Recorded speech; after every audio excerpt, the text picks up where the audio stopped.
Hello, YouTube, and welcome to another episode of the In Your Head podcast. I am your host, as always, Jesse, and with me on the couch, comedian and wrestling enthusiast, yes, we're going to say... let's say enthusiast. Chris Hale. How are you, sir? Good to see you, Jesse. How are you? I'm good. I'm glad to have you on with me here. I'm so glad to be here. I've got the VIP treatment. I've got my bucket of beverages right here. We had to step It's it classy. up because we've realized the podcasts go a little long, so the one drink that we start with doesn't really last the whole podcast. So anybody who's been watching regularly watches the drink go down over the podcast, and they're like, oh, they ran out of drink. Well, we Not figured today. it out with Chris. We got this under control. Not today.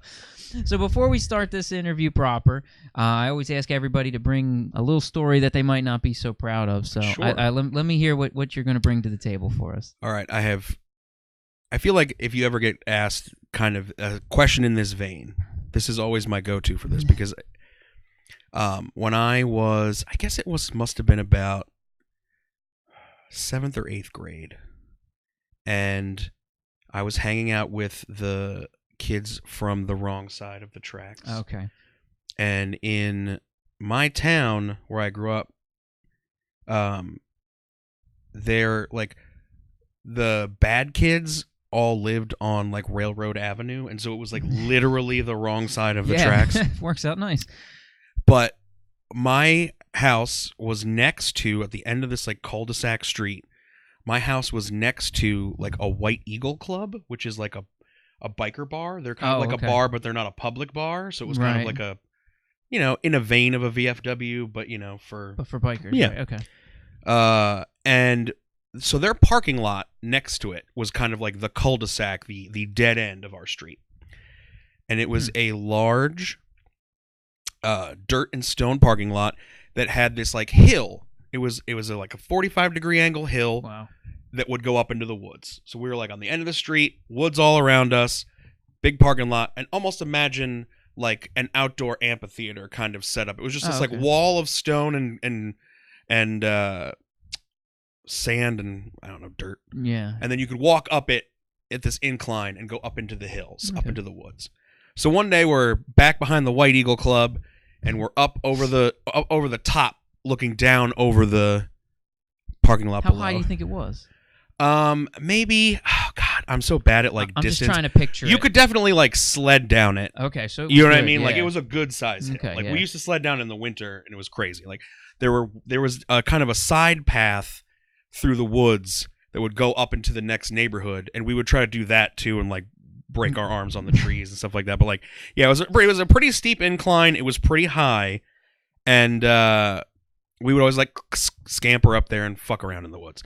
Can I swear on this? Yeah. Oh yeah. We don't care. All right. Yeah, I'm not monetized. I don't give a shit. Anybody who wants to. Sorry. Go ahead. No, that's why I didn't warn you. Go ahead. Feel free. So we're up there, and my friend has procured some fireworks, some Roman candles, and so we are lighting off fireworks at the top of this hill. It is fall. Oh. It is fall. The kind of embankment of this hill. Now, we're in the woods at the very top, and there are all these trees in the woods. And so all the leaves kind of like slowly cascade their way down the hill, just as the snow does, like, when it's snowing. And we're up there lighting off fireworks and like, ha, ha, ha, it's great. And my friend lights a firework and tosses it to the ground because we're very smart and we're lighting them in our hands. And so he lights a firework, tosses it on the ground, and it goes out. Fuse goes out. And so we're like, well, what do we do? Now, of course, we're not smart enough to go like, oh, just bend over, put the flare in, and then back yourself up. No. So I grab it.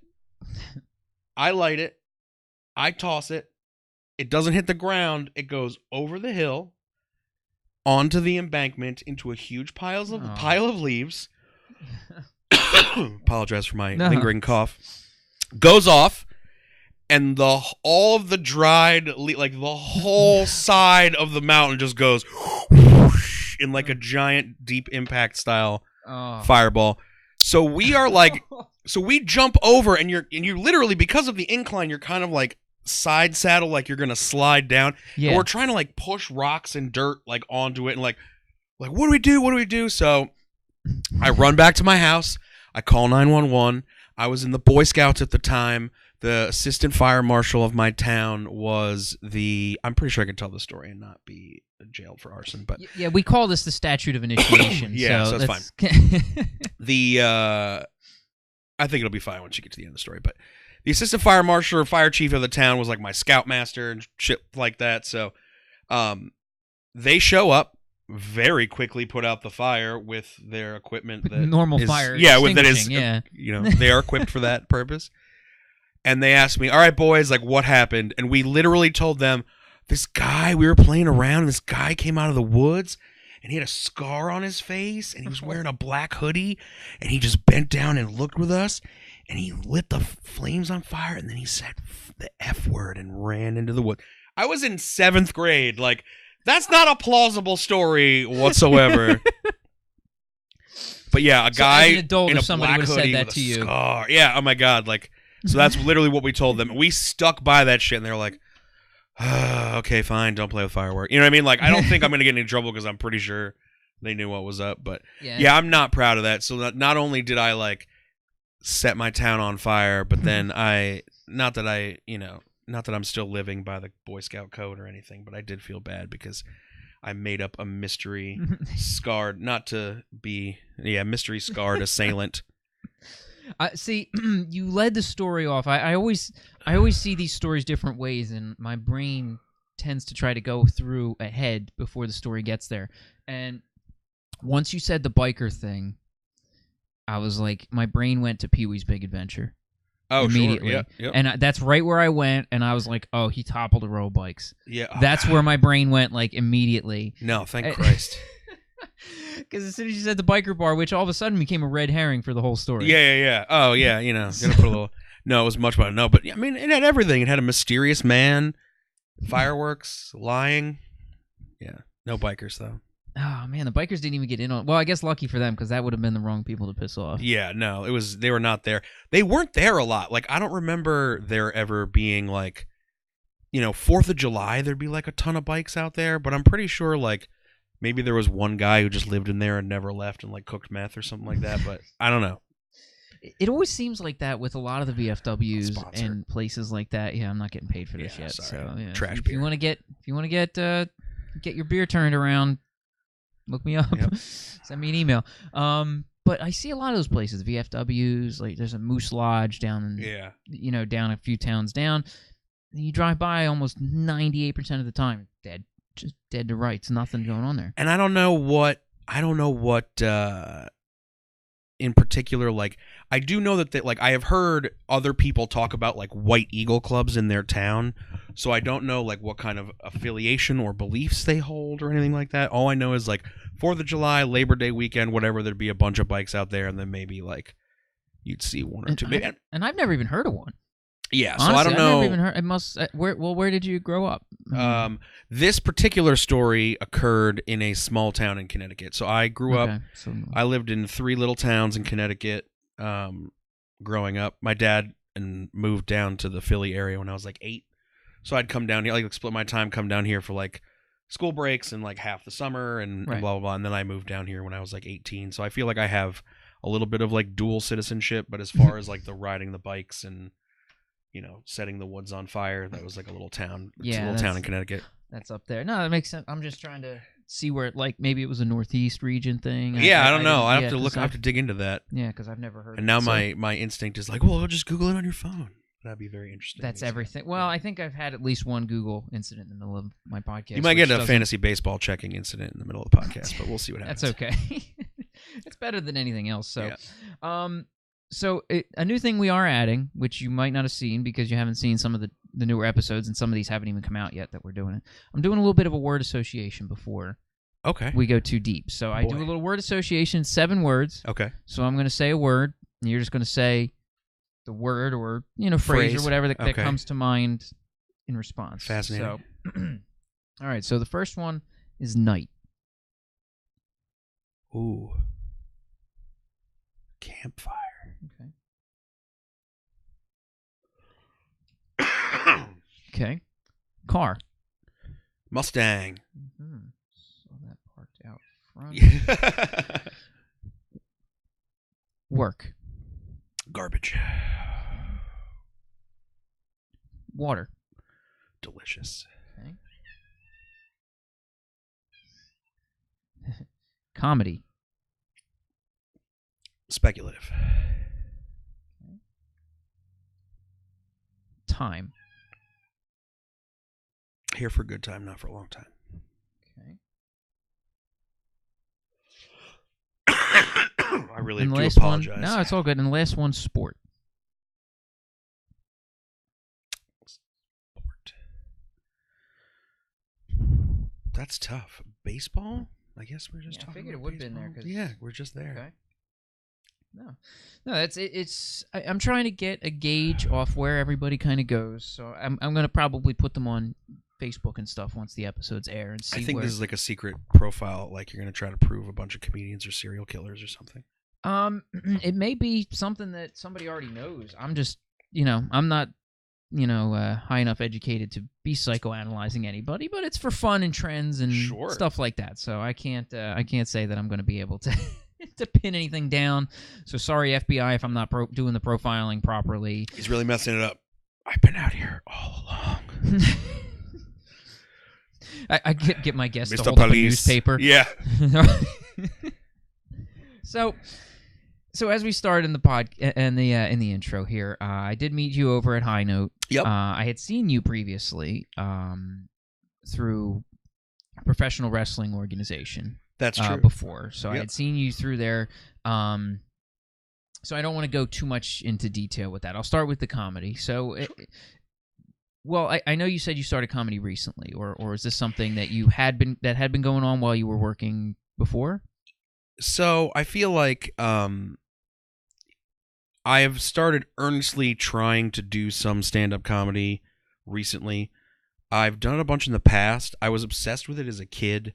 I would get up like talent shows and whatever, like at school or things like that, and do just like tell like the dirty jokes I heard at camp and stuff like that before you really like writing jokes for yourself. I'm always impressed with people who are like, oh yeah, I was doing stand-up at like 17. It's like I didn't know. I wasn't ready to like put jokes together like that yet. You know what I mean? Like jokes to me still, I think, were just like doing the movie lines you liked or whatever stupid inside thing you know what I mean? But I always like I acted all through like my youth, and I performed a lot and did all that stuff, and I so I've always been performing. Like I wrote some sketch stuff in college that didn't super go anywhere. Like I've always so it's kind of like I like to think of myself as a funny person, but as far as like getting out there and hitting all the open mics and stuff like that, like I'm not even, I don't want to say I don't take it seriously. Like I enjoy it, but I also get wrapped, like you had mentioned the wrestling thing and like even acting when I was young, I get very much like, well, I'm an actor and I'm going to do this, I'm going to do this. Like I went to school to be a filmmaker, like, so it's like, oh, that's what so I have a tendency to kind of get really wrapped up in like, I'm going to define myself by this one piece of art that I'm making. Right. And yeah, so like working in wrestling was like a big, big dream come true for me. A lot of fun. Well, it seems to follow logically. Like now that you explained it, I mean, that was going to be something that I was going to ask you. Like, how did you go from whatever you may have been doing into like, oh, I'm going to be a ring announcer? And it's like that's just like, most people, like if I was just doing this and I was like, you know what, I'm going to go be a ring announcer tomorrow. It just doesn't seem to follow. And so that's what I was wondering, but now you're kind of explaining with stage and everything like that. It seems yeah. So I had to perform, like, my mom put me in dance classes as like a kid. So I took like 5 years of tap and jazz, you know what I mean? Like I did the school plays and choir and played instruments. And so I guess I've always been kind of like a tourist and a dabbler, like a little bit. So yes, I mean, I have been doing more and more like mics and trying to get out there because I enjoy it. Honestly, like coming off of like the schedule I was coming off of in wrestling, like I feel like it's kind of, I joke, it's kind of like the methadone to my wrestling career because like I still need your attention and applause, please. I used to get this like every other weekend. Please clap at me. You need the fix. It is. Yeah, I can see how people get hooked on it. It is a high. I mean, my one time on stage, I could see how it's enjoyable, and it's. I tell people on the podcast all the time. My one time on stage, and I can see it. If I could get over the anxiety, I would be up. Which is like what I ask people, like, how do you Beta you know, blockers. how did you? I hear that's what. Beta That's blockers. yeah. It's like the non-alcohol or booze like alternative to like just being a. I'm like this close to Xanax. Like cellists, you know what I mean? Like they take the beta blocker and then they're, you know, whatever. Yeah, and you're in, and I can get that. Like I can see why it would be great to have something like that and to be as comfortable as you are, like as you were, like watching you start stand up, especially knowing, you know, because we do have mutual friend Noah. So he's like, oh yeah, you know, and he told me, he's like, oh yeah, he's coming out, he's going to do some stuff. He's going to start trying to do some stand up, and you know, it was like, oh, he's coming out, and watching how comfortable you were was a lot different than so many other people that you see that come up. Like their first time, it's like their first time on stage is just a lot like mine and or worse, because it's like they're just, you know, they'll freeze, they kind of just, they get jittery, they forget what they're going to say, they panic, start looking at notes. But yeah, I have I kind of comfort with that. Like, I just think I'm just a natural, like, I don't know what it is that I missed in my childhood. Well, I had it in childhood too, so I just don't know what I was born with, where I don't mind that people pay attention to me, or I crave that kind of attention or whatever. yeah, I wasn't really like a class clown, like anything for attention, but I think like I'm comfortable in front of large groups of people, which I think is the big. I think it's in comedy, and not to bore all of your viewers to death with wrestling or anything, but like I think it's wrestling too. I think a lot of people go into comedy who are very funny really early, and I'm no expert whatsoever. Like I said, like I think a lot of people go into comedy very early who are very funny, and it takes the time that it takes for them to develop the comfort. And I think that's true for wrestling too. Like there's a lot of people who are very talented wrestlers, and the reason why the arc of their career might be so long before, if they're following through and they're working hard and they're doing all the things they need to be doing, if that talent might not necessarily immediately pay off for them, because it takes some of that time to get just the comfort in front of the audience, if that makes any sense. Like no, it does. I guess I kind of wonder that. I mean, you've seen people come and go, I'm sure, through being part of a wrestling organization. Yeah. And to me, like, I could watch some of the people that I saw, and I was like, these guys are athletic or more so than anybody I've ever seen, you know, on any big wrestling organization, you know, any of the TV stuff. I'm like, this, you know, these guys were amazing, and I wonder, like, why don't these guys get scooped up? How hard is it to go, you know, to a different level in that? You know, it's like you think like baseball, I guess. Yeah. You know, you got, okay, there's your Major League Baseball, and then there's, you know, the AAA, AA, and that's kind of just what it is. Like, some people are just that cut above. I think in wrestling specifically, you know, I think it's in any industry really. It's like you see it with comics too. Like, if the boys like you, or the gang, you know what I mean, like likes you, you know what I mean. Like, you're gonna get put on those shows. You're gonna get up there. Like, if you have something. You know what I mean? Like, if you're a booker, like, you got a bar, you got a venue, you got a mic, like, people want to be on your stuff, so they're going to put you on yours. You know what I mean? Like, it's that, some of that is that politicking. Some of it is, you know, like market saturation, how many people want to do it versus how many jobs there are paying for it out there. Like, basically, if you want to make, you know, the best, like, I don't want to say if you want to make a living, because that's not the case. But if you want to make the best living possible, there's one place to work. You know what I mean? Like, there's one company. Right. Which is the same with anything like that. If you know, it's NBA, Major League Baseball, and WWE. Yeah, so that's the top tier as far as so I guess that's not fair to say, like, as far as a living is. But yes, if you want to make it to that top tier, like, there's one place to work. But even thinking of it like that, sorry, I got a little off track there. No, it's all good.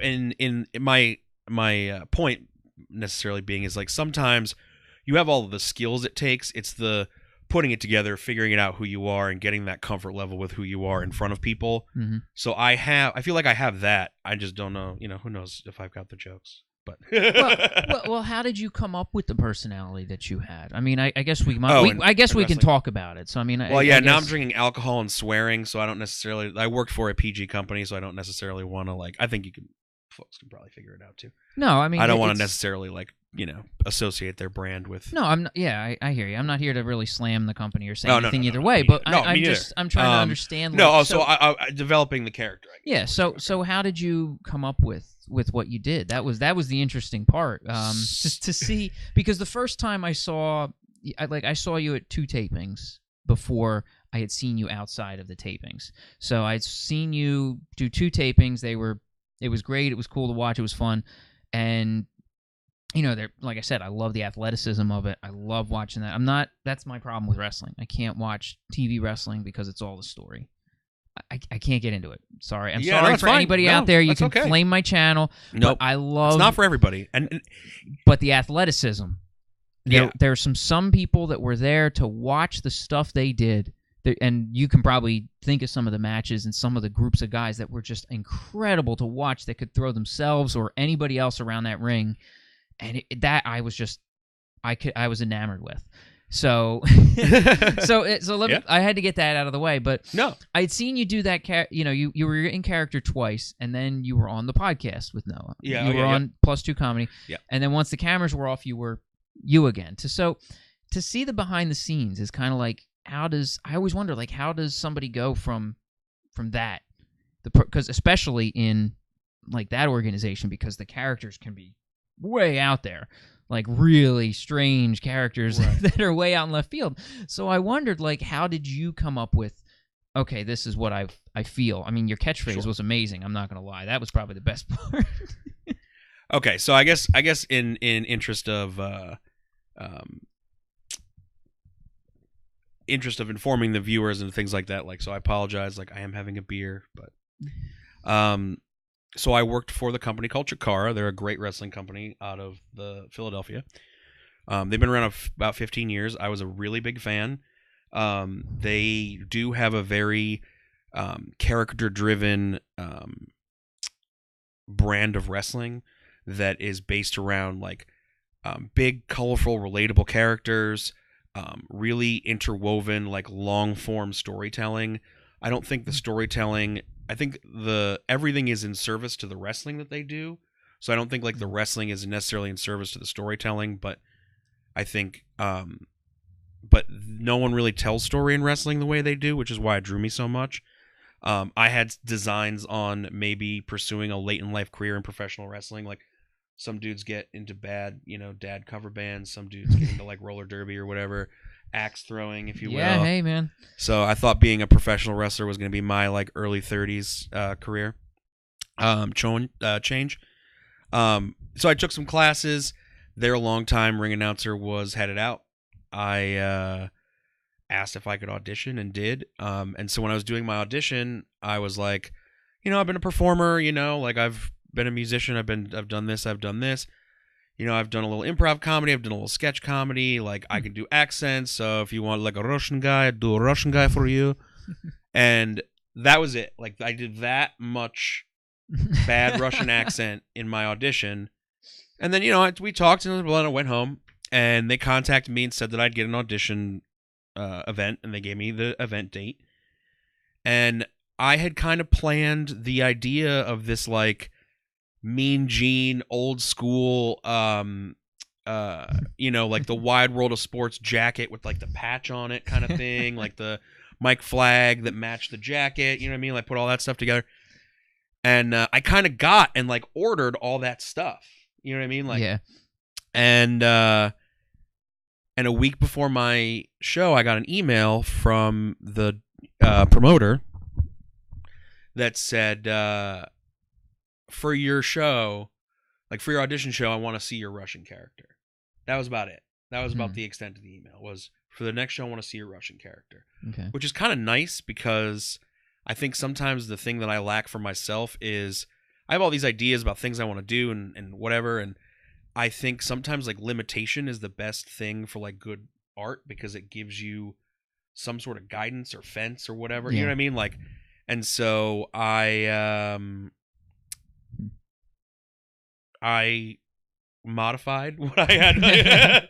Slightly. I modified what I had to do, and I didn't want to be like a Yakov Smirnoff, like knockoff, especially considering our current political climate in this country. Like, I didn't want to be like, all the wrestling Russians are all like commie bad guys from the 80s, right? So I was trying to think about what could be apart from that, like what does a Russian host look like, and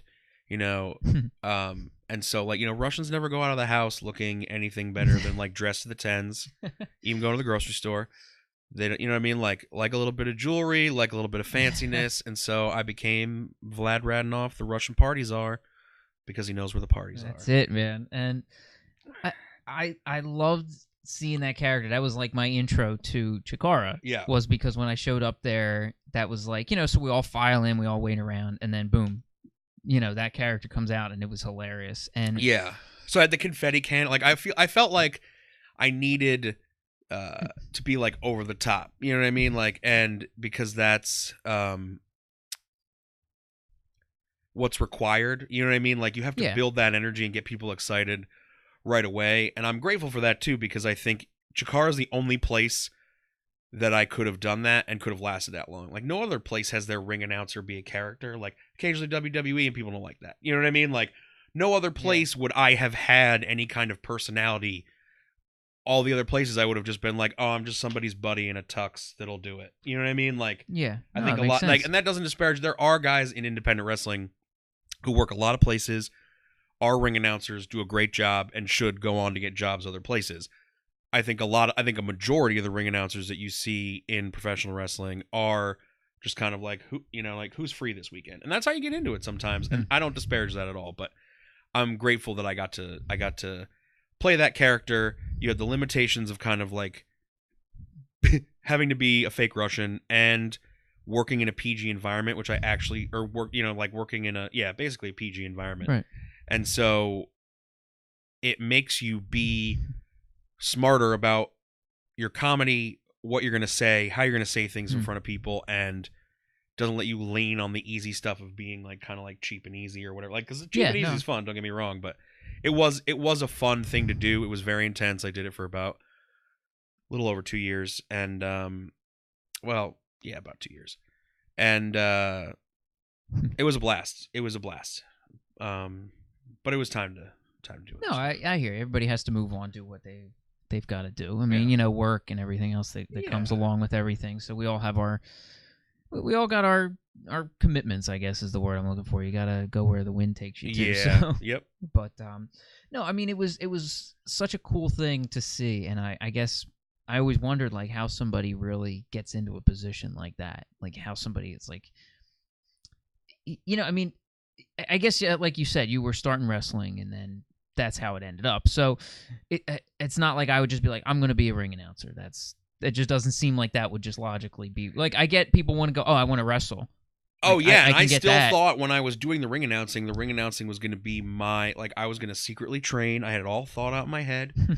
Like, when I was in classes and they would take video or photos to, like, promote the classes and make promotional materials and stuff, I would always, like, get out and hide away like I was, like a masked luchador or something like I didn't want anybody to know that I was training, so it could be, like, a big deal one day when I would shed the surly bonds of ring announcership and stake my claim as champion. But no, that did not happen that way. And so yeah, like, it was really just I was taking weekend classes, like one class, a week basically. I heard their ring announcer was going to be heading to do different things, and they were going to be holding auditions. And I kind of just asked, like, hey, would you see me for an audition? And they were like, yeah. And if I hadn't just kind of like, it was just kind of like an on the whim thing at the end of class one day, like, hey, would you see me for this? It's like, yeah. And it set me on like a 2-year journey where I got to travel abroad and see 4 different countries and go like do it in a bunch of different states and work with people that I admired. And so even on that level, like, it sounds super corny, but sometimes just that little like, it's that. Hey, would you see me to do this? Like, it could set you off on this whole, you know what I mean? Like, whole thing. Yeah, it's that corny saying you miss 100% of the shots you don't take. Exactly. So Wayne Gretzky, Michael Scott. There it is. That's I mean, that's the way you got to do it. You got to take the chances, and you got to do the things that you want to do. I mean, it's you don't know where it's going to go. And the worst, and that's the problem. I think people today don't want to deal with rejection. They don't want to be told no, and they're afraid of being told that, oh no, like just getting denied, so they don't do it. I wholly agree with that. I think sometimes even me, like a lot of times even me, if I'm not immediately good at something, I'm like, I don't like this. You know what I mean? Like, you know what I mean? It's like if I'm not immediately getting like an hour at like good, it's like, oh, I'm done with comedy. You know what I mean? Like, that's, you know what I mean? Like, it's hard. I suffer from that too. Well, I guess it is. But some people really take it to another level. Like, they just won't even do something because of it. Like, you're still you're still doing comedy. You're still doing the things that you want to do. You're still trying, but some people would just be like, that's it. I'm not even going to think about it. They're not going to take that shot at being different. Like, so I guess it was kind of weird. So backstory for the people who don't know this, I had a little birthday party here at my house a little while ago. No, I know you hadn't get no. I It's fucked up. no. It's fine. No. See, it might have been weird because here's the thing. So the party happened, and one of the people that was trying out for your job was here at the party. Oh, sure. Yep. So it was a little weird. I was like, oh, that would have been funny. Oh, that's interesting. So fascinating. Yeah, because he's still friends with Noah and such like that. So he's like, yeah, this is happening. So we want to come out, and so he came out and he went out there and tried out as well. So I was like, that would have been really, really a weird scenario. Yeah. Like all of a sudden he comes in and he's talking about, yeah, I was doing this. I'm like, and you. I would have talked about it. Too late, because by the time he got here, he'd already gone in. Oh, yeah, sure, yeah.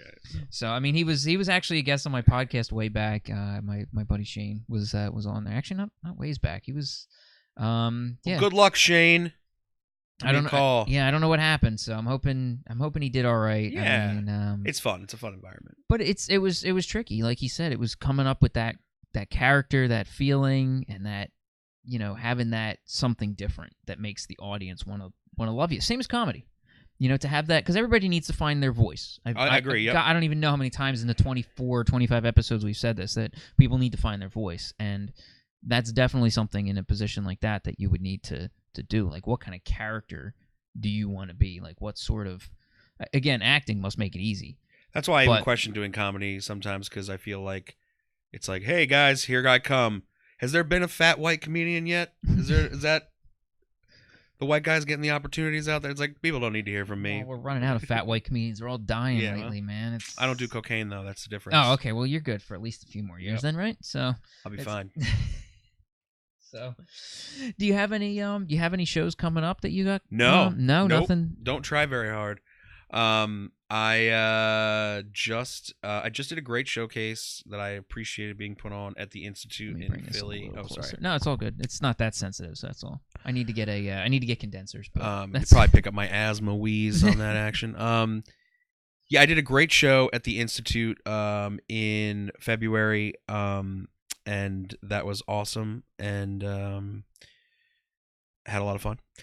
I have been going out to some mics. I went to Fergie's once and didn't get it up in time, and then I had to go home. But I've been to High Note a lot. I've gone to a couple in South Jersey and a couple over in Philly, and I feel like right now I'm definitely at the hobbyist level. That's not to say that I don't think I have stuff to say, and most of my stuff is so specific to me, because I know it's I'm not getting a TV writing job. You know what I mean? I did not join Twitter until I started ring announcing.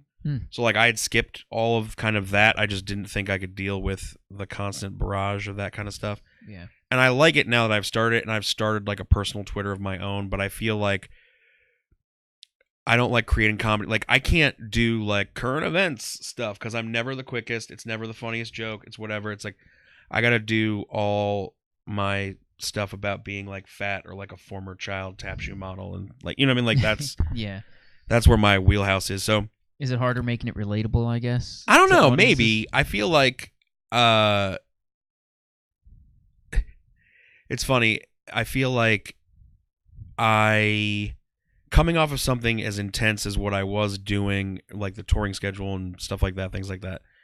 I feel and as precise as that is, and as a group effort as that is, it's just kind of nice to just be able to do something creative where it's I just have to go there myself. There's no entourage. It's not a big, trip. It's just me. I go up, I get up there, I say whatever I want. If it's funny, that's fine. If it's not funny, I'm okay with that, because you still had to listen to me for 5 minutes. I still got the attention that I needed, good or bad. But I'm trying to, I guess what I'm leading up to is I am intentionally trying to not take myself too seriously, not burn myself out right away or dive right in. I'm gonna start a podcast, I gotta get headshots, and I gotta start a YouTube page, and I gotta put stuff up. It's I like going up and being in front of people and trying to make them laugh, and I enjoy like that aspect. I've never been like, I hate networking. I hate self-promotion. You know what I mean? It's hard, yeah. I don't. You know what I mean? Like, so it's like, yes, as a career like thing, it's like I'm not, like, I would fail because I don't like that stuff. You know what I mean? Like, and if I did, maybe I would be in a different place than I am. But yeah, so right now I've been trying to do like no pressure. So to answer your question, no, I don't have any shows right now. Oh, okay. High Note next week, I guess. No, yeah. Well, High Note's not going away, so that's great. We're trying to keep it there. We're trying 2 miles from my house. That's it, man. You could probably take a train. I could probably walk if I was not, you know.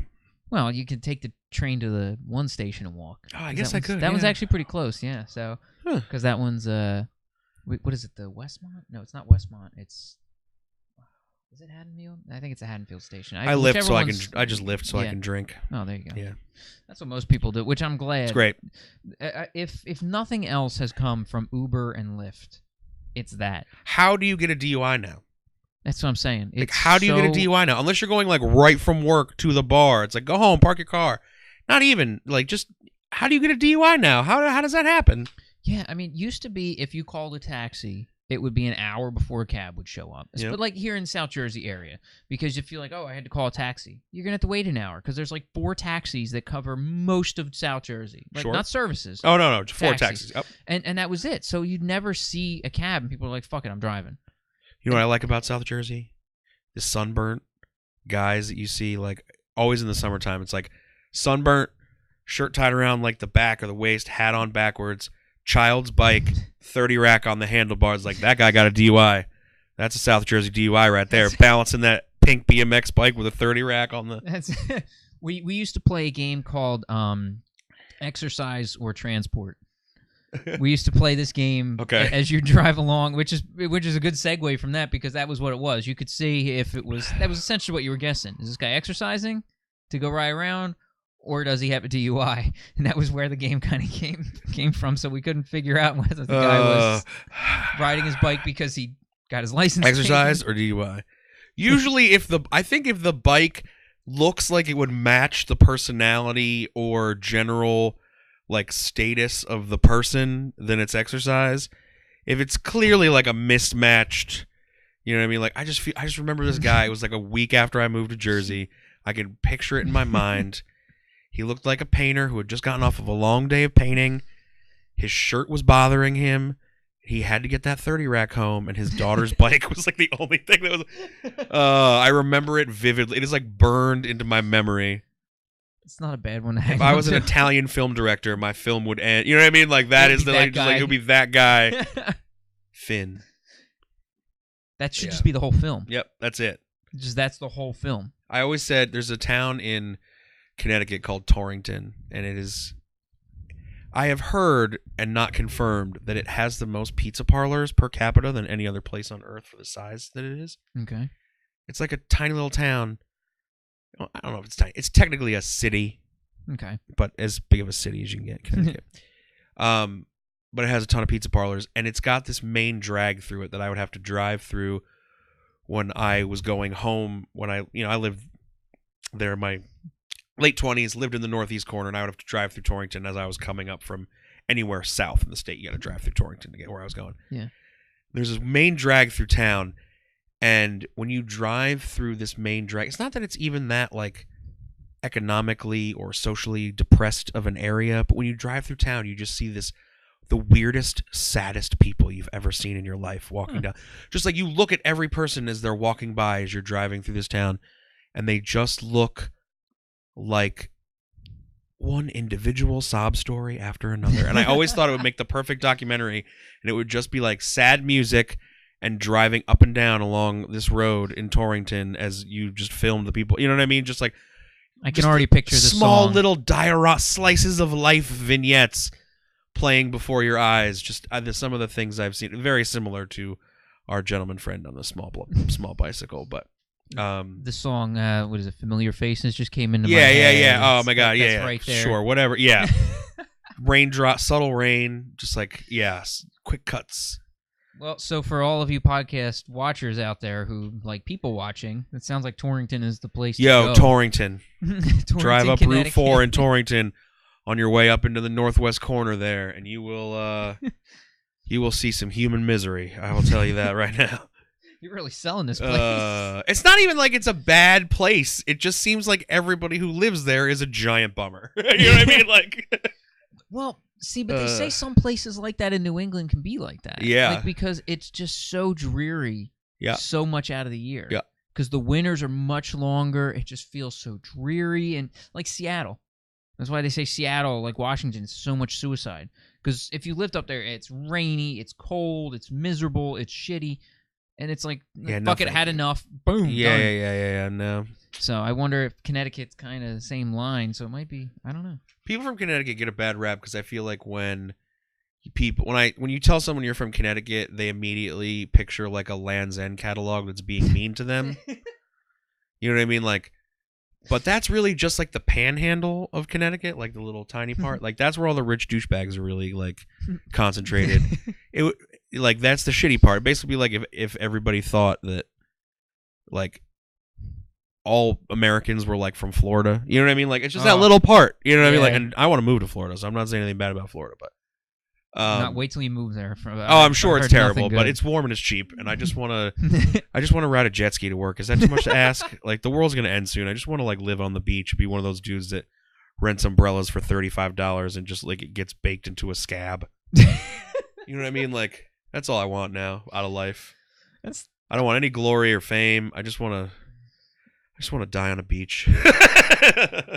Well, I had goals written down here. Yeah. Boom. Die on a beach. Okay, cool. Commute to work on a jet ski. Never not wear shorts.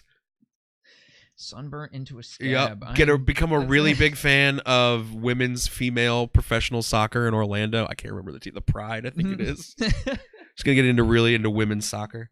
Is there much else to do in Florida? I don't think so.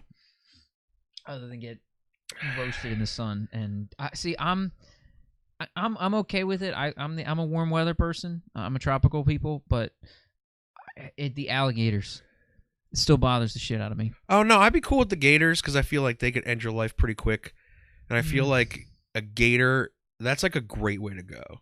Like that's an awesome way to die. Not personally for you, but like the story. Like eaten by a gator, that's sweet. Yeah, you get on the news for that. The bugs bother me though. I don't want to see like a huge. Like I don't need to. That's why I don't even want to go to Australia. Like I'd love to go to Australia. Nope. It seems like a beautiful country. It's on all the way on the other side of the world. I think it has the largest bottomed white women on the planet. Australia. That's just a joke. Sorry. That's terrible to say. I'm not that person. But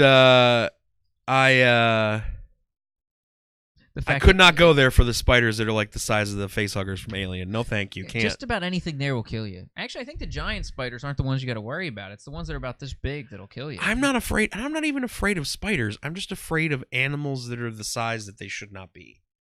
Yeah. I don't need like a Honey I Shrunk the Kids like them situation. I feel really bad about that Australian white ass joke. Well, I've seen coconut crabs, and I don't know if they're there, but they're in tropical areas. Have you ever seen a coconut crab? Yeah. The size of garbage cans, folks. Yeah. The crab's the size of a garbage can, and they are huge. They are ridiculous. I'm not even afraid of the crab, though. I think the biggest, scariest thing, have you ever seen those giant wasps that they have on that? Yeah, I can't even. Nightmare-inducing. I could not. I'd have a tennis racket on a holster. Oh, God, I wouldn't fuck around, man. I saw. That's not even. I would not even feel protected enough. That's not enough protection. Well, I had one at my house in Jersey. There was a wasp about that big, and for some reason I was practicing golf in the yard. I was chipping, doing something, and I was walking up the side yard and saw this thing, and I was like, not gonna have any fucking part of this. It was not gonna walk away. It was gonna be done, and I smoked this bitch because I wasn't gonna have any chance of this thing nesting in my yard and I annihilated this thing, and I'm not exaggerating. It was about that big. What draws a child to golf? Who hurt you? I'm sorry. No, I don't. I get you on that. No. See, I'm not. I guess it's kind of the way all my sports that I play are. Because I do have the axe throwing target, which you got to try. Yeah, that was fun. Shurikens. We got throwing knives and stuff like that. But axe throwing, golf, disc golf, bowling.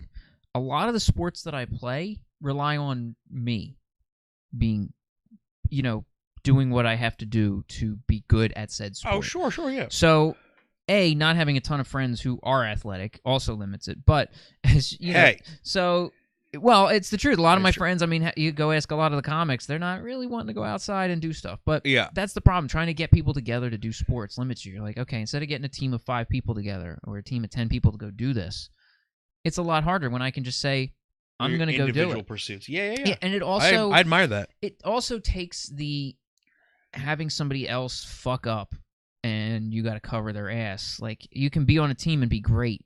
Yeah. But it doesn't matter what happens when you're surrounded by it. So you just don't play well with others. No, I do. I loved team sports, but that was the hardest thing for me. Was it didn't matter how your performance was. The whole team was a team. There's no I in team, and it's the truth. And it's those weak link kids you really gotta. I know, man. No, I was that actually. I was the smallest. Oh yeah, me too. I was the smallest. Even when I was like thin and athletic, I was never very athletic. Yeah, and it was a shame because I guess I wanted just to be able to do the sports that I did and have it like, okay, I did it, that's it. Like, so if I bowl 300 in bowling, I bowled the 300. The only way the other guy's going to win is bowl better. So that was the way it was. It didn't matter, like, he couldn't steal the ball. He couldn't, my teammate couldn't buck up. You know, I mean, I used to bowl in leagues, and which was tougher because I was always the anchor bowler. So they're like, oh, you're the anchor bowler. I'm like, fuck. So whatever they did, whatever they fucked up, I was the final guy. So I had to, it could be in my hand. That was it. It's like, came down to it. I need 2 strikes and a 5 to win the game. Hey, guess what? It's on you now through no fault of your own. Don't fuck it up, buddy. Yeah. If you lose, we're going to blame you. And that's hard. Yeah, it's tough. Really hard. And be the closer like that, yeah. And I think I was talking, one of the last couple podcasts I did was, I was looking down the barrel of a 300. I was on the 12th strike, and I couldn't. I'm holding the ball. I couldn't see. I couldn't focus. I could, like, my eyes were like tunnel vision and shaky. My hands, I couldn't. It was a mess. And like, I've asked people who do sports, like, how do you get past that? And they say you just have. It's repetition and training, and it's hard for somebody to get, but it's on me. It's not on anybody else. It doesn't matter what happens. So, like, golfers, watching somebody, like, I feel when I see somebody at the Masters sitting over a 30-foot putt for the match. Holy cow, I get my stomach flips. I can't even imagine what they got to be feeling like. Yeah. I'm like, oh, I would have bowled a 300. I would have got a little shitty gold-plated tin ring with a fake stone set in it. It's really interesting that you can put yourself, like, in their head like that. Hey, see that? Comedy, everybody! No, I think I like pitch and putt, but I only like golf when you can drink like copious amounts of alcohol. Well, then you would love. I'm disc not golf. driving, but I do love pitch and putt. Disc golf would be great for you then. I played ultimate frisbee in high school on a team, and that was the best sport at the time because it was an organized team sport that counted for a gym credit. Except they didn't want to have any money to give us jerseys, so we just bought our own shirts instead. And then instead of our last names, we put all our nicknames on the back, and they all had to do with weed. It was great. It was like Endo and like, you know what I mean, like Hobbit Leaf and like, you know what I mean, like, and it was just like, oh, it was great. It was great. Did you have a number 420 on your team or no? No, we weren't allowed. Oh. No, we weren't. No, and they did not let us have like 69. There was like a bunch of stuff that they nixed. Okay. But it was like the one good kid who always just like run down and catch it was like prime time. You know what I mean? Like, it was great. We had nicknames on the back. Nice. Mine was Hailstorm, obviously. Nice. It was the best because it was basically like, it was the first time it happened. There were like 5 other teams. We had this English teacher who was literally like as professional an ultimate frisbee team player as he could be. He was like, there was an organized world championships. He was on one of the team. He had been several times. Wow. Nice. He was also our English teacher. I'm also pretty sure he was, we would just like roll Steve Fasano's like car up a hill and like pop the trunk, like blast a bunch of like Ludacris out the back of his trunk and like play ultimate frisbee. It was great. I loved ultimate frisbee. Yeah. I'll have to try disc. I don't think I'd be very good at disc golf though. Why not?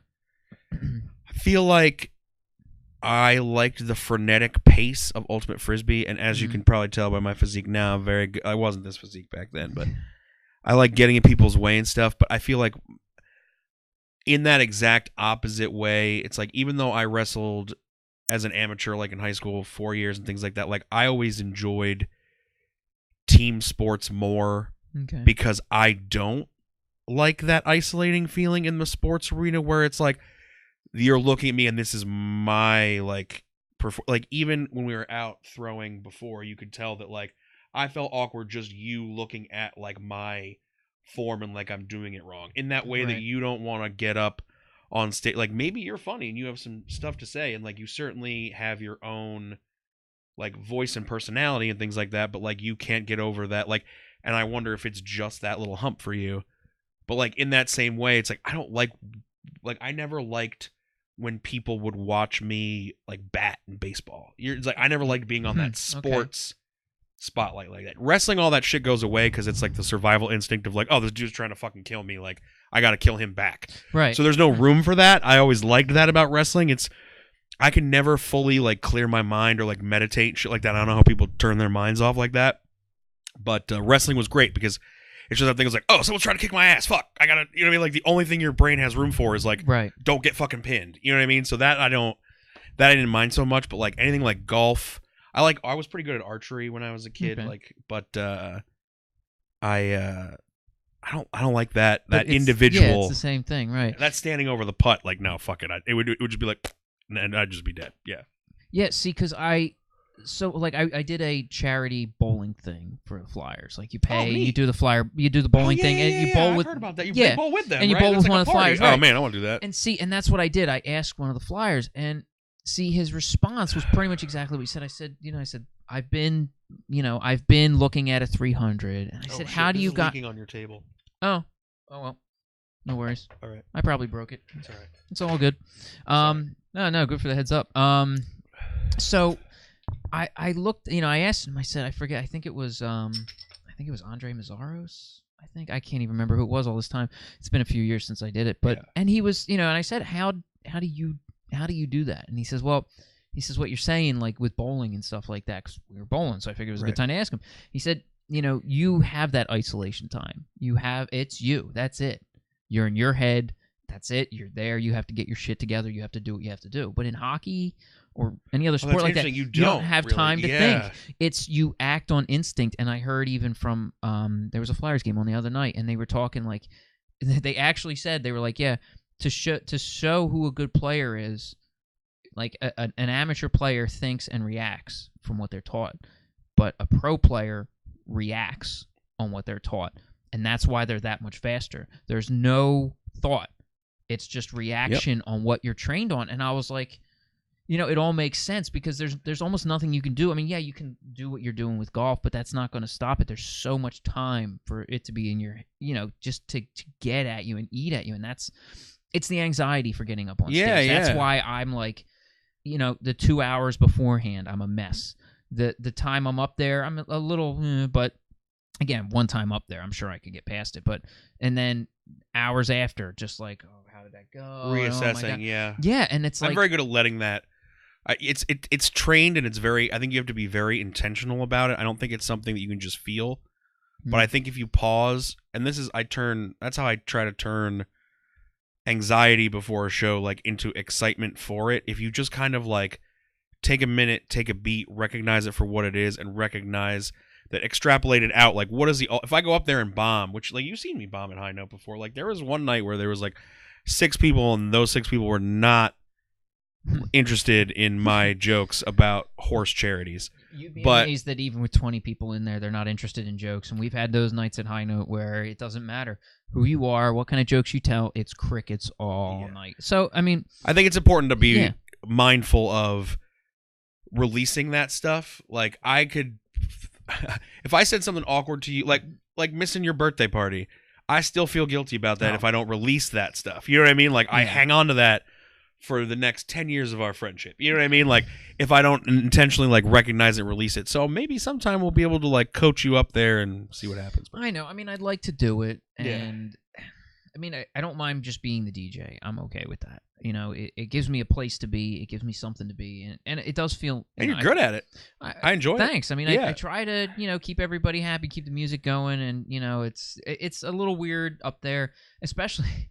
The only thing which I tell people when I'm there, I was like, I can never go to the bathroom because even when you say 5-minute sets, it's like, oh, it's 5 minutes. Oh yeah, and I like, could never be the DJ. I have a tiny bladder. I got plenty of time to piss. It's a 5-minute set. I got all day. No, because then the one time you're gonna go is when the one asshole starts eating it, and he's like, I'm done, like whatever, and leaves in 2 minutes, and I'm in the bathroom, and it's like, so there's like one comedian who I can always go to the bathroom during. See, and you would just turn that. You should just turn that around on them. Be like, ha! You couldn't even fill your time. Yeah, do your time. This is silence because of you now. Yep, that's what you get walking off the stage. Yeah, exactly. That's not a bad idea. All I had to do was pee. You couldn't even fill 5 minutes. Maybe I shouldn't. Maybe I shouldn't worry about that anymore. I guess I can blame that on. Talk about your dick more. No one does that. Oh yeah, nobody talks about their dick. Yeah, no, God. There was a comedian, and I'm sure he doesn't watch this, and if he does, you need to stop doing this bit. I'm sorry. I think you might have seen it. The guy does a good solid 5 minutes talking about the vagina. Is this one of the older dudes? Yep. Oh, God, yeah. I don't know. It's like older comedians. You should definitely be out there and not limited by your age. Don't let anybody tell you that you can't do it. But what worked in a bar for 2 fucking people in 1964 doesn't work anymore. Dean Martin is dead. It's time to get over it. But I don't want to speak ill of anybody, especially the soon to be dead. But there is that one guy who comes in and he has a great setup to the end of the joke. It's a prop comedy ending of his bit. He does it every time he's there. He talks about having merchandise and he pulls out a t-shirt and it's just one of his plain t-shirts. He says like, "Oh, I've got DVDs," and he pulls out like a Dean Martin DVD. And it's like, if you don't want a DVD, I got my BVDs. For one, do they even make BVDs anymore? For two, this guy drives around with a shopping bag in his car with a plain white t-shirt, a Dean Martin DVD, and a pair of his underwear. If he loans it to his wife, is it like, honey, just make sure whatever you do, don't take my shopping bag full of underwear and Dean Martin DVD out of my car, please. Very important. I don't know if, like, in case anybody wants me to do 5 minutes anywhere I go, I always have a grocery bag with my underwear in it. Like, I don't know. I feel great that he's committed to that bit. I'm sure he's a nice gentleman, but if you're going to go out now in any art form, like, read the room, man. Like, it's not like, yeah, we're just not here for it. It's like, it's not funny. No, you're right, and I think the problem is his issue is once he reads the room, if the room gets cold, he just digs the deeper. Oh yeah, and it always bothers me because he's like, "Oh, this isn't going well." Cool. Isn't it funny that I, a man, am talking about genitals? It's like I know the guy you're talking about, so I don't mean to. Oh no, that's another generalize the voice or whatever, but yeah. Oh, and I mean, I just don't understand why when you think it's not going well, because I've said this with a lot of people. Open mics are a different atmosphere than doing your comedy, doing your set. Yeah, and 100%. When you do open mic comedy, if you bring the same joke week after week to the same I never mic, do the same thing. Like, I hate it. I just, like, why would you want to? It's going to be the same. I know it's going to be you and, like, the same however many people. Like, why would I bring the same stuff and trot it back out? Like, right, but the thing is, what we've seen is when people can work that joke. If a joke eats crap and you're like, oh, I'm not going to try doing that one again. But I've seen people take a good bit and hone it. Oh, yeah, Take a good, sharp punchline and turn it into a razor blade. Yeah. And that's what we like to see. But to watch somebody come in there and use the same bits. not do it. And not perform that work on it and that refinement. And they make fun of me because they'll watch me over there at the booth and I'll mouth the entire set as it's going along, as I want to start a shotgun. Oh, yeah. I'm over there doing the whole bit, and I'm like, it's just like the whole thing word for word, and I'm like, that's what I mean. You're coming into the same place that everybody's heard the joke at least 20 times. Yeah. If you're not going to try to hone it, if you're not going to make it better, don't bring it to an open mic. Yeah. There's a lot of guys there, and I'm still going to do this because I still want you on here, Troy. Like Troy Moore, and a lot of the guys that come out there, you'll watch a joke. Troy can come with a joke. Does Troy not want to do the show? Is that what's up? He's not a big podcast fan, as he told me. He may not want to do the show. If that's your excuse, that's great. Just tell me you don't want to do my show, Troy. I'm fine with that. But don't tell me you don't like podcasts. Sit here for a second. I mean, he calls it a couch, but it's clearly a love seat. It reclines. If I got rid of the table, these things recline. So, just saying, I'm having a nice time having a chat with a buddy. I don't even know that I'm on a podcast. I'm gonna be horrified when I see this later. It is a good angle for my stomach because it really pushes all the fat in my upper body right into this lower third. So it makes me look great. So next time we should have tried it like full recline. Farley-esque. I've actually lost 30 pounds since my heaviest, and Awesome, I think man. this is That's the good. fattest I've ever looked on camera. All right. So, It's fine. I'm good. We're good. So the classes I took for videography are non-existent. I never took any. It was all photography, so I don't know how to do anything with video and making it look better. So I apologize. I'm going to take full credit for that. I don't know how to make video look better. I mean, this is... Oh, no. It's not that. It's just, it has everything to do with how I'm seated in my body. Just like, yeah, this thing gets kind of push it right down. I'm sure if you watch Is this fun? Is this comedy? If you watch people's heads during the set, you'll see it. They'll start here, and then if you click on the end, they start seeping down into the couch. So as they, as they start to whittle down, as they get out of here, because they are a little. Yeah, you can see you kind of seep down a little bit there. There we go. Look how much taller I am. So we're messing with the people who saw the preview, the image, the thumbnail there. So, but anyway, let me try to get back on track with some of this stuff here. Sure. Before this whole thing started, I gave you I gave you a piece of paper on it with some circles. The full circle test. So So we drew some stuff which everybody can see down below. This was a surprise. So yeah, see, most people who aren't paying attention because it comes up later in the podcast, so they don't usually see this part. So, let's get to some of the faces and things you've drawn because I'm kind of interested in what's going on here. All right, so here's my thought process. So we got the first one in the top left. I did not realize that we would be given homework, and so I saw the circles. It's like I'm not a visual artist whatsoever, and I'm always kind of jealous of that because I feel like it's one of the greatest. To me, it always seems like such a fun way to like create your own world in the sense that like you could be up here, but like once it's on paper, like I'm always jealous of people who have the ability to like render cool stuff. Like for example, I got an artist that I worked with a couple times in a wrestling capacity that did like merch and stuff for me. Nice. And he once drew this great picture that still makes me laugh to this day of Batman eating a corn dog, which is like something that somebody mentioned offhand. I think he might have been at a con or something, but like he drew Batman eating a corn dog. His name's Joe Hunter, actually. He's a really good comic artist. You can look him up on Twitter. He's got a couple of new comics coming out. He's on Patreon. Should plug him. There you go. Free plug, man. Joe Hunter. Awesome dude. So it's like I'm jealous of that, but it was like, oh, what if Batman ate a corn dog and he draw? Like that's hilarious to me. I wish I had that skill. Yeah. So the drawing tests always make me nervous. But so I thought I was gonna I was like, oh, I'll just do faces. So I started doing faces. I was like, that kind of looks like a baby. So maybe I'll go like birth to death. And then I was like, all right, so that was a baby, and this was supposed to be kind of like an older baby. And then I kind of fucked this one up, so I gave him like a little side sweep and like a dastardly mustache. So he went a little emo there, actually. Yeah. Gave him a little like side swept haircut and things like that. And we got the, I want a little alien, in the corner, maybe something like that. Yeah. The one thing I knew how to draw as a kid, although the complete circle kind of messes it up, but if you can draw Pac-Man, you can draw a pretty convincing piranha. You just give him a little angry eye, and like I think there was like I had a video as a kid of like how to cartoon, and this was like one of the things like. So I still know how to draw that dumb piranha, basically, and then like.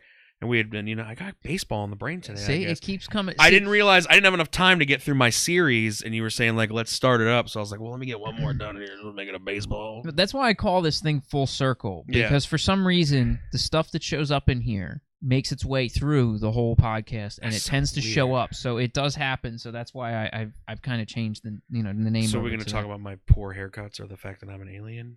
No. Well, this flock of seagulls haircut on the one guy is a little intriguing, but no, I mean it's interesting to see where everybody goes with it, and I don't always expect art. Like I said, one of the most interesting ones that I've had on this was the gentleman Cody Wright who drew his.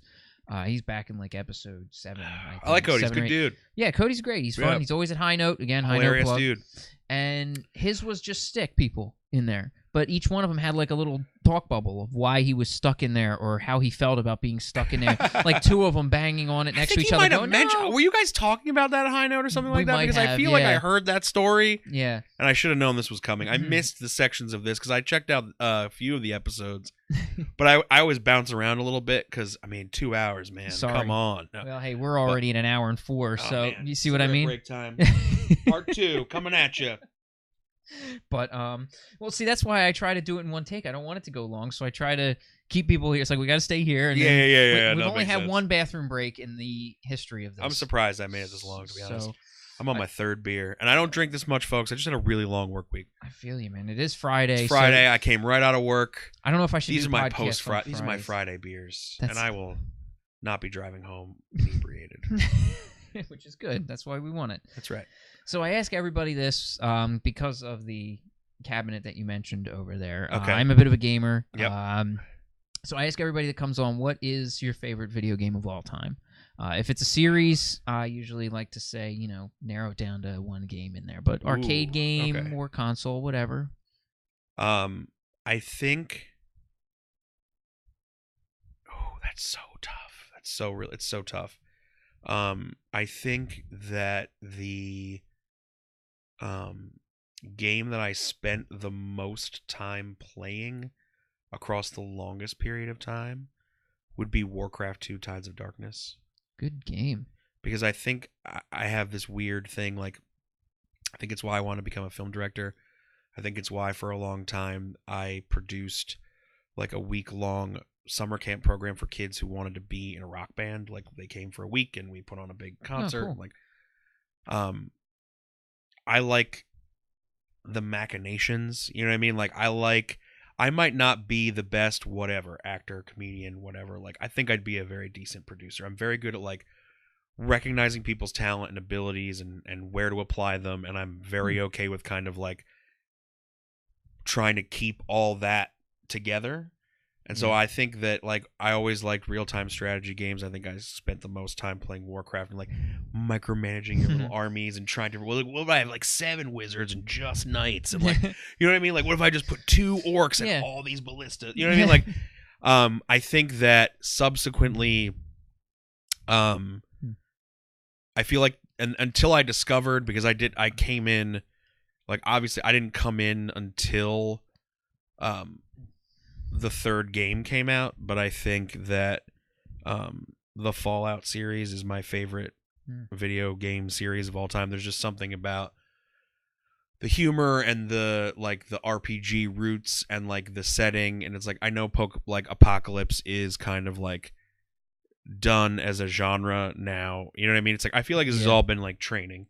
I mean, like, let's just make all of our popular culture about zombies and the apocalypse and the Hunger Games and Fallout for the next 20 years, and then once the world ends, everybody's going to be super ready for it because we gave them all this time. But it has that Twilight Zone feel that I always loved. Like, my dad would show me, like, as a kid, like, Twilight Zone, Monty Python, all that kind of, like, Saturday, you know, like Elvira, like all that Saturday kind of TV stuff, you know, like, and there's just something about those games that just kind of strikes that perfect nerve for me. So I think that's probably, it's got to be a toss up, but absolute favorite, I would probably have to say Warcraft 2. Nice. Yeah. So nobody's gone really that far back into the computer genre, I think. I mean, I was a huge fan of that game, Warcraft 2. I mean, Warcraft 2 was a little bit better because they expanded it a bit. You know, you had a little bit different as far as characters and stuff like that. And I was surprised, like, when you said that, you wouldn't say StarCraft as much. I was a little bit bigger StarCraft fan than I was. I was Warcraft always 2. I especially for the micromanaging, because that game. yeah, and I feel like it's really tough because at the same time, again, like, and I get a lot of my kind of interest in this area from my dad. Like, my dad would, when he was in college, they would play this Star Trek game that they would have to go to a computer lab on campus to play because it was one of, like, only 7 computers that were interconnected at that time. It was just a campus, like, internet. Like, the internet didn't exist yet. Yeah, it was that's the way just it was. These 7 colleges that were linked. And there were these clubs that would go and play this weird kind of, like, digital battleship against each other. It was like this Star Trek game that they would play together. Huh. He was a LARPer. Like, he LARPed in, like, the 70s. You know what I mean? Like, and broke his hand in a bow staff fight and stuff like that. Like, this is before, like, foam padding and stuff like that. Basically, his friends would just get together and, like, wail on each other. And so, Yeah, we've gotten soft. And so like we always had I always had, even after my parents split up and stuff like that, like a computer was kind of like essential. You know what I mean? Like, so there was always a computer in the house. I had a Nintendo, an 8-bit Nintendo, and my stepbrothers had a Super Nintendo, like when Super Nintendo came out down there, but it's like I got every console like a genre late. Like when everybody was getting their like Xboxes, I still had my like Nintendo 64, my GameCube or whatever. You know what I mean? Like if I had, you know what I mean? Like I got my Xbox like 6 years into the Xbox run or something like that. Like I got my 360 kind of like once I got to adulthood and started buying my own stuff, it was a little bit more. But like I was always a PC PC master race gamer. You know what I mean? Like because a computer was like an essential tool that you needed for the internet and homework and stuff, so you could get games for it. You know what I mean? Like it wasn't just like this is just for gaming and like everyone costs $60. You know what I mean? Like, oh, I feel you. Yeah. So yeah, Warcraft was I was the same way back in the day, having the computer, but the problem started to become like now you could take a game and be like, or back then, so Warcraft 2, you install the game and you're done. That's it. You install it. It was the game. Now, oh yeah, played. I actually think I have it over there. Yeah. But you were done. Now I'm so tired of updating drivers. Oh, God. Yep. Nope, can't even do it anymore. Whether you're Xbox or PS4, I'm not arguing to either side because I got an Xbox. I just like to do this because Ric Flair. I've got an Xbox One, but mostly because I was Xbox and I switched. Right, I had friends who played Xbox. But it was like whatever. So that was exactly basically why I switched. Oh, and I found the PS.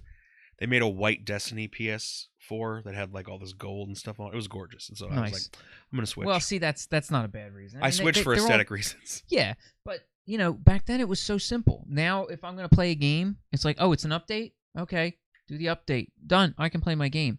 I got so away from that. Like what ended me as far as computer gaming. There was a game called World at War, which I think actually people out there should probably be a little more aware of this game. It's when Russia invades the west coast of the United States. It's actually a real-time strategy game. It's very. I feel like I've heard of it. Yeah. Yeah, it's a pretty good game. Russia invades. Wait, that wasn't a Command and Conquer, was it? No, okay. It's a game where you it's almost like you're playing rock paper scissors. Okay. Essentially, because World at War. Russia comes over. It's a nice game. It's real-time strategy. You get like so many points. So it's like, okay, I get 21,000 points. And if you put out footmen, like, you know, you got infantry group, that's like 100 points. A chopper is this many points. And they're good against tanks, but tanks are this many points. So you can get like 6 tanks. But if the guy's got choppers, he's going to light your shit up. So you go back and forth, and that's the way it is. And then once once those guys die, those points come back to you. You summon them back. You know, you get another drop. This would be a fun tabletop card game. It would be a neat game, and it was a great game online. But the problem is they'd be like, oh, here's another update. Download this 1 gig update. And they would release updates like every, you know, and I'm like, oh, I just got home. You know, me and my friend, we both worked at the time. So we both work late, whatever. So we get home like 6:30, 7 o'clock. We're like, yo, you want to play the game? Let's play. It's like, download an update. Cool. Like, and we sit down and it's like, yeah, now it's going to download the 1 gig update and you can't play until that shit's done. And I'm like, and that was it. I was like, I'm done. Yeah. We got away from it. And that was what kind of ruined me from the PC gaming part of it. So yeah, I haven't PC gamed in a long time. Like I got the console and I feel like once I move to laptops, I feel a lot more. I have, you know what I mean, like towers and desktops in my house. They're not set up. You know what I mean? Like once I move to like mobile, I don't like to play games on my phone that much. I always feel like I'm gonna drop it and they're never satisfying. I feel like there's like 6 genres and that's it. Yeah, and just to keep you hooked. That's really all it is. But yeah, for a long time, growing up, it was all about the PC gaming. I feel you. I'm with you. So before every one of these podcasts, I make an ink blot for my guests. All right. And I don't show them the ink blot until this part comes up. So I make an ink blot for each person. Okay. So do I get to take it home? No. Yes, you do. Oh, sweet. Actually, I'll hang it up in my wall. I have a wall of like miscellaneous art. I don't hang on to these. So this is the ink blot that came out for you. So what do you see in this particular ink blot? What do I see in this particular ink blot? I feel like it is a clown with its head back. Like there's his nose, and there's his little puffy, like what was the word I was looking for? Pagliacci or whatever. There's his little puffy. neck thing. Yeah, neck thing. There's his like bozo hair. Oh, now that you say clown, I'm thinking of the Attack of the Killer Clowns. Oh god, the ones that put everybody in cotton candy. You remember that movie? Oh yeah. Oh god, that was a weird one. Yep. Because they had the one with the long face, the long tall face. No thanks. Yeah. Oh, okay. So I'm glad you remember that movie. Yeah. No, I see that now. Wow, I didn't see. I had trouble seeing anything in that until you said that. And it's yeah. Wow. Yep. I think it's a clown. And the big wide open mouth. That is awesome. Yeah. Yep, I think that's where it's at. Wow. If anybody can see that. There You you got. go. You're a pro. You're a pro. I'm gonna take this home. I am gonna hang that up. Yeah, that is yours. You can hang on. That's to awesome. Little I've never memento come from away the from a podcast. podcast appearance with art before. Usually, it's just like, if you could have a wrestling dream match. It's like, I don't wrestle, so don't ask me that question. Well, I don't know enough about wrestling, so I could ask that, and you could tell me a couple names. And I'd be like, oh, living or dead. Yeah, no, it's like I don't. Yeah, I unfortunately, like I said, I don't follow it enough. I think that. I think wrestling's amazing. The shit those guys do. I know we talked about it earlier. The shit that those guys can do and not die. Oh yeah, blows my mind. And it's it's interesting you say it that way too, because a lot of people in wrestling like to prescribe like exactly what wrestling is, and I think that's what's so great about the genre is that you were saying that like I can't get into the stories, and some like for someone like me who grew up with like his mom watching like General Hospital, All My Children every day and stuff like that, it's like it is like that part of it is a little bit of a soap opera. And she was like, it's a soap opera for guys. It's like, well, women watch wrestling too, so like, come on. So, but those operatic things, not only like some people come to it just for that. Some guys come to it like just for that. Like some guys get into it just for the money. There are thousands of other ways to make bigger and better money. I don't know why you would be like, I'm in it for the money. It's like, well, yeah. So, but I do think personally held belief is that for whatever reason, touched me. Like one of my favorite wrestlers that I got to work with always said that when wrestling does what it does well, it is the best thing on the planet. Like it is the best art form for like storytelling, just like bringing that like emotion inside of you. Yeah, is building that anticipation and like letting it release. And when wrestling is bad, it is literally the worst. Like it is literally the worst, most garbage, terrible thing. Yeah. It encompasses like all of that spectrum, really, from like 0 to 100. See, and we had a bad moment when we went to one of the tapings. There was an awkward moment. So you had a match. So I don't know one of the guys' names, but I don't know. Can I say one of the wrestlers' names? You can say whatever I guess. you want. Okay, yeah. It's your podcast, man. I'm fine. I didn't know what I can get in trouble with. I don't with fear by saying them. I'm not getting in trouble. I don't do it anymore. It's fine. Well, I mean, I don't want to mention. I just want to. Yeah. So it's fine. So there was a match against a wrestler who was obviously a heel, and Hip Toss Hank. So Hip Toss Hank, yeah. So those are the trainees kind of guys, right? Yeah. So for anybody who has never seen Chikara, which you should, the Hip Toss Hank is kind of the guy in a mask who's, like you said, like a trainee, and pretty much the guy who's going to go out there to get his butt whooped. Yeah. Jobber. It's called a jobber. Right. So again, that's how much I know about wrestling. Yep. So the thing that was really weird is this whole arena. It's an enhancement match. Well, we all got behind Hip Toss Hank, though. Yeah. And then you're not supposed to do that, which means that they didn't do their job. Right. So we were like, oh, well, but that's kind of like the natural thing, though, too. It's like he's got the fun mask. You can kind of tell the other guy's doing his job because you can tell he's a heel. So the only natural face is like that. But yes, ostensibly you are supposed to. Although, Yeah, we were really in a bad maybe spot, and we job. were like, it was like, and then we were just cheering. We got decimated. We lost our shit for Hip Toss Hank. We knew he was gonna. That was a mistake. I remember that show. I can't believe you read that because I distinctly remember that because I'm backstage going like, oh no, don't cheer for him. But that was the thing because we saw the other guy had like 2 matches beforehand because, like you said, it was a taping and they do all the different stuff, which is cool. You do all the stuff at once. It's expensive to get production gear. It's easy to set up a webcam on a stick, but I'm sorry I keep looking at myself. I have a problem. Ever since I was a kid, walk by a store, a mirror, I just love my face. I can't help it. But I mean, what were we supposed to do? We saw the guy do like 2 matches and he was being a heel, and it's like, what? Yeah. You're like, okay, well, we're gonna go against this guy. Yeah. I don't want to see him win. Great. I mean, sometimes you have an idea, and sometimes the audience has an idea of what they want to see. We wanted to see him, and he did a hip toss, and we lost our gourds. Yeah. Oh, yeah.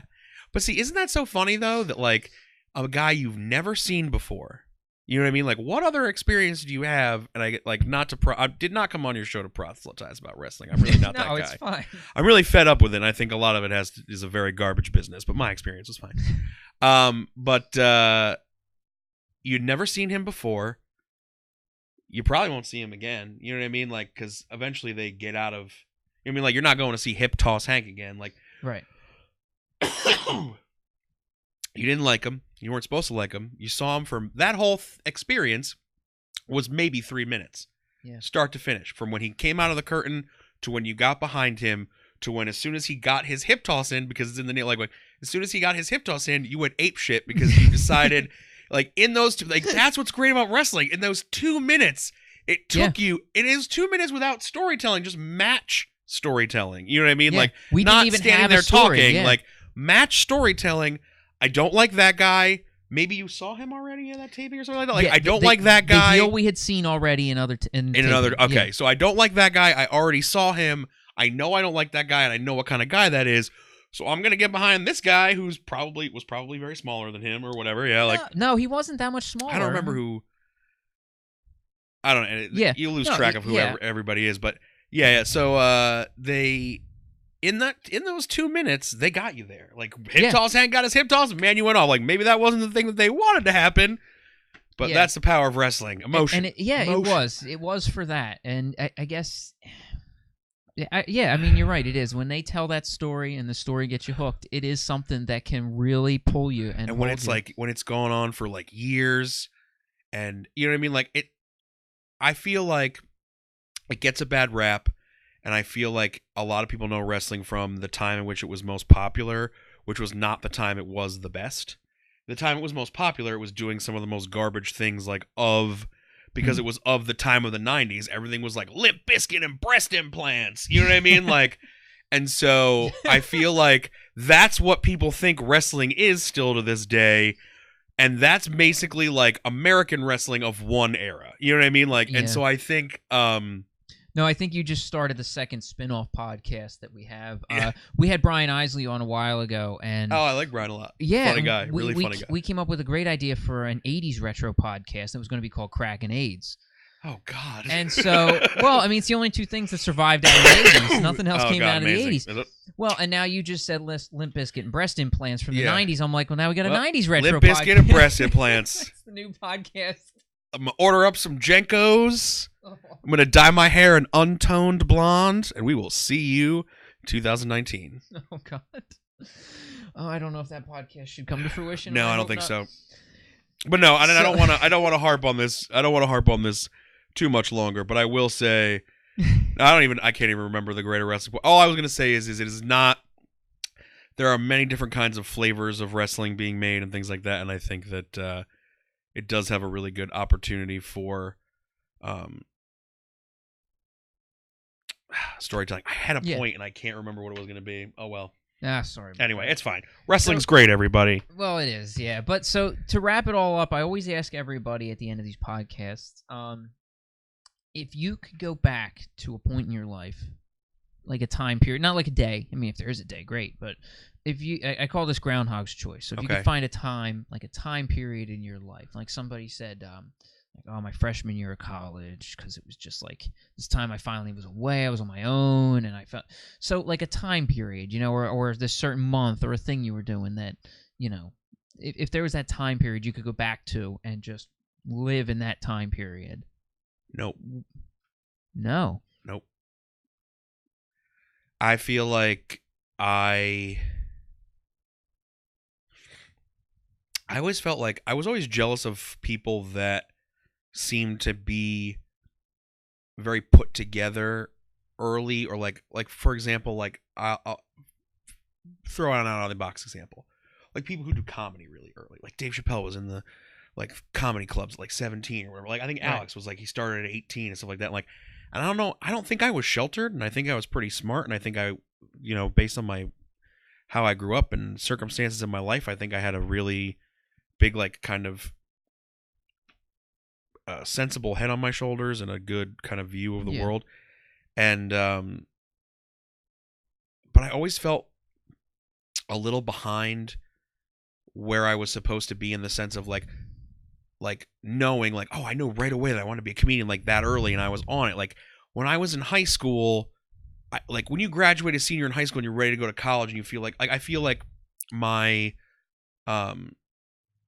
like even my sister like had a very good, like a very full idea picture of like who she was, whatever, things like that.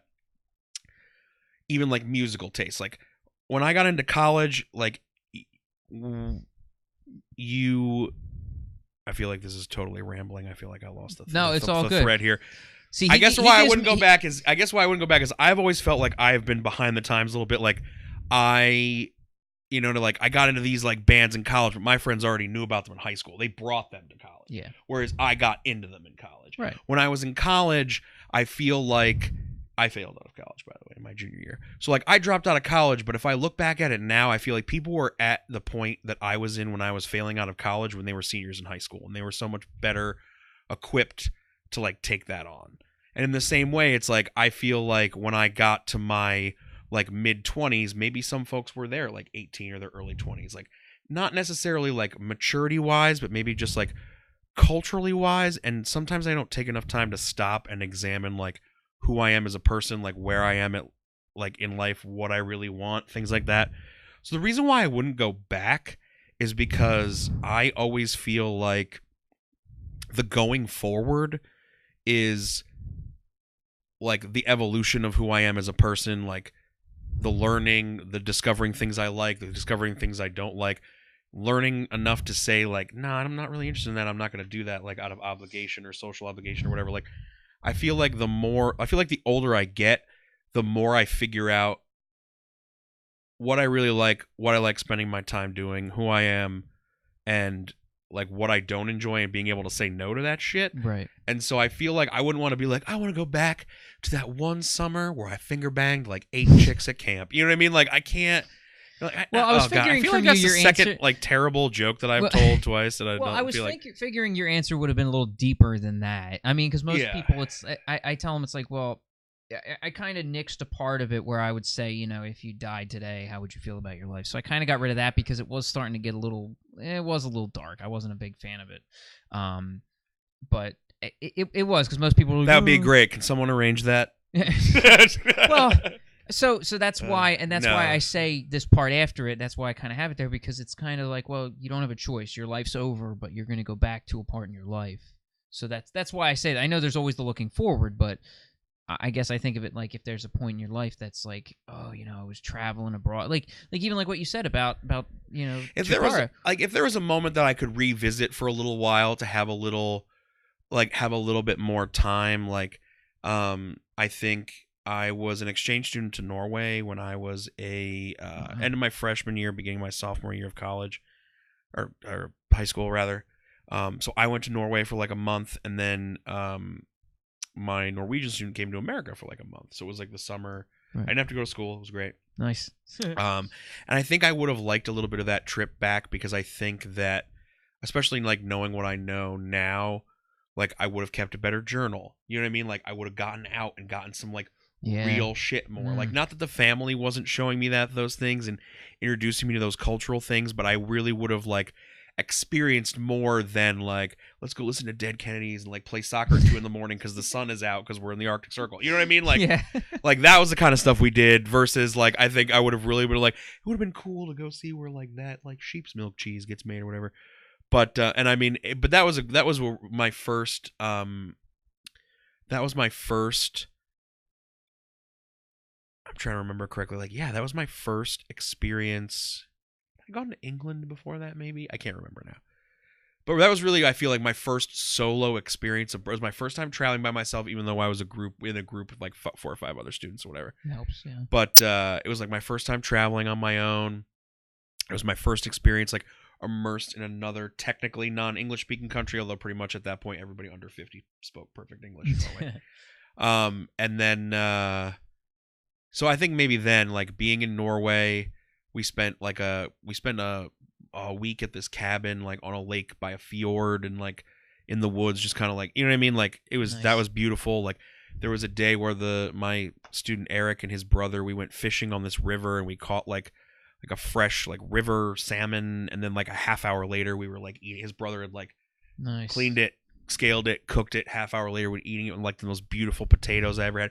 It was the first time I had ever like caught my own food in that. Like, man, like I had caught sunnies and stuff like that fishing as a kid or whatever. But like first time you ever like caught something that someone turned into like a beautiful meal. You know what I mean? Like, so I think maybe that time would be good. But like after my philosophical rant, in which I made my second terrible, like sometimes I make jokes that I feel like is not who I am, and I'm like, oh, why did I say that? But yeah, so after my long rambling, like I'm only going forward. But yeah, I think Norway would be a good time. That sounds like a hell of a time. I mean, that sounds like a great place to. I mean, I've never been. Actually, I've never been across the pond. I've never been. Oh, you should go, man. Pick a place, pick a spot. I know we're actually working on getting our passports now. Oh, nice. Trying to plan something that'd be great. Yeah, because I think my wife's last trip that she took abroad was Australia. Oh wow! So she did it. And I have the same opinion as you. Yeah. No, giant bugs. Sorry, I want to go there so bad. It seems like a fun country where you eat a lot of outdoor foods. Yeah. And drink a ton. The people are great. The Australian rules football is amazing. Aussie rules is the best. Yeah. That's all I'm going to say is that. Yeah. If you don't know what that is, watch Aussie rules. Yeah. The Swans, the Sydney Swans. Come on. I used to love watching that. People...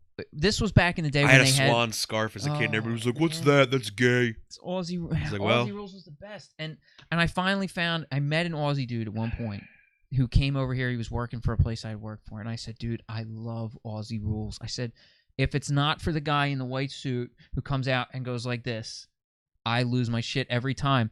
And he's like, "Oh, we've got a thing we do for that." I'm like, "What?" He's like, "Yeah, we do something special for that."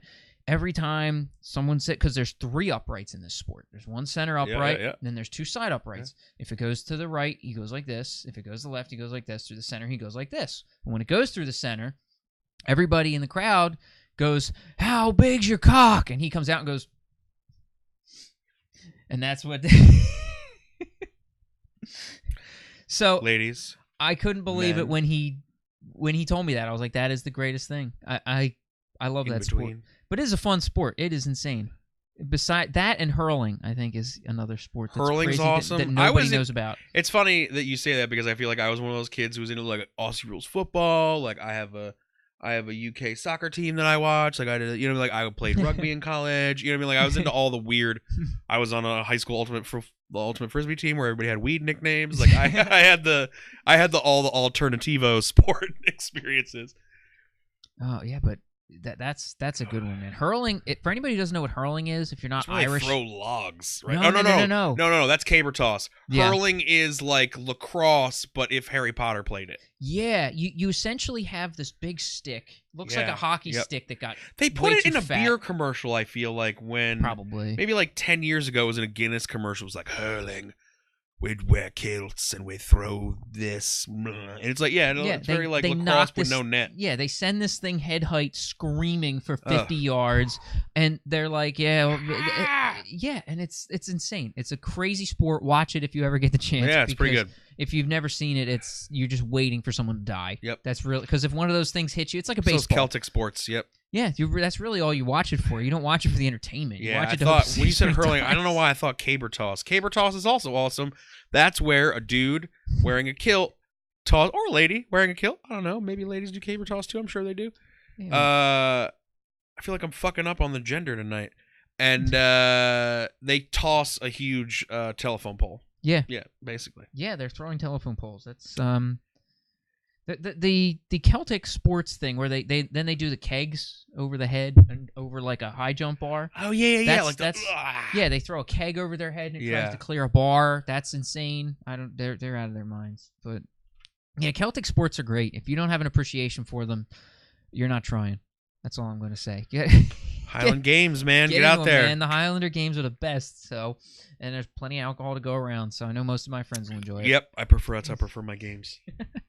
So, are there any pages of yours that we can share? Get out to people on Instagram, Facebook, anything you want people to follow yours? On Twitter at TheChale, TheChale, which is one of my many unfortunate nicknames.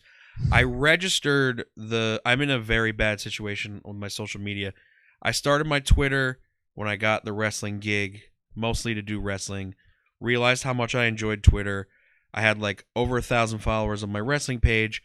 I had a Twitter account that I registered for myself like 10 years ago that I never touched, that I decided to activate as I transitioned away from wrestling, and I didn't want to like just drop the character and switch to Twitter. It was like, all right, I'm me now, and now you're all, you know what I mean? Like whatever. I decided not to do that and have a little bit of respect for like what I had done there and the work I had done for the company and separate it. So I had started a new Twitter. I have 95 followers. I only started tweeting a couple months ago, but my Twitter is technically like 8 or 10 years old.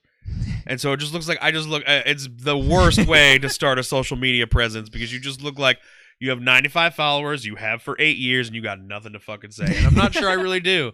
I'm not sure it's really like the venue for my comedy. I think you have to kind of be in the room with me a little bit, you know what I mean, to find me funny, and maybe that's a problem. But so I'm at the Chale on Twitter. Man. You can add me as a friend on Facebook. I don't use it anymore that much. If I did not do like wrestling and comedy, I would have deleted my Facebook a long time ago, but that's where they list open mics, basically. Yeah, it's such an easy platform to get to people. Something like that. Yeah, and I said, I don't take my comedy very seriously, so it's like, no, I don't have any of those things yet, because I don't know if I'm going to hate this too and stop doing it pretty soon. Yeah, I mean, I don't do the Instagram stuff. No, I have an Instagram, personal Instagram. You can follow me there. It's at the Gangsterlean if you really want to see there you go. Bad photography. I'm going to put up pictures of shirkins I threw earlier. There you go. And X. Yeah. But I feel like, it's like one of those things where it's like I'm not good at social media in the sense that I don't think my life is interesting enough for it. You know what I mean? Like, so I just, I don't know. I'm not good at it. I'm not good at curating. Well, people say it's if you're tweeting that you're doing something, you're not doing the thing. You're tweeting that you're doing the thing. And it's gotten people away from living their life, and now they're just tweeting about things that they're kind of doing. Yeah, I mostly tweet about stuff I'm angry about. Actually, it's funny enough, I was tweeting about a certain apparel company that sells their stuff at Hot Topic recently. I just like they make some very obvious, like on the nose kind of stuff. And I tweeted about it, and one of my friends followed up and tagged the company in it, which I feel like is like a cardinal sin. It's like, if I didn't tag them, that was just like for a reason. I was just like making a general comment, bored at work or whatever. And they retweeted me, was like, you sound like you're very sad with your life, which I am, Black Crack Cult. I am very sad with my life. And I'm sure you guys very seriously worship Satan. I'm so sorry that I called your shirts the equivalent of the kids who had 40 No Fear shirts but didn't ride a bike, because you're really not about that Satan life, and I'm sorry, and I do hate my life. I'm very unhappy with it. But what is really weird is you're a company with a bunch of millions of dollars, and I'm a dumbass with a 10-year-old Twitter account with 95 followers, and you're the one fucking getting sad and salty about what I have to say. I'm not that important, Blackcraft Cult. Please get back to your to skeletons, okay? I'm very sorry that I insulted your skeletons.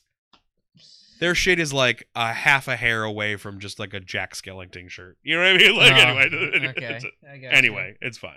I feel you. I'm sure they're not going to watch this. Sorry, Blackcraft Cult.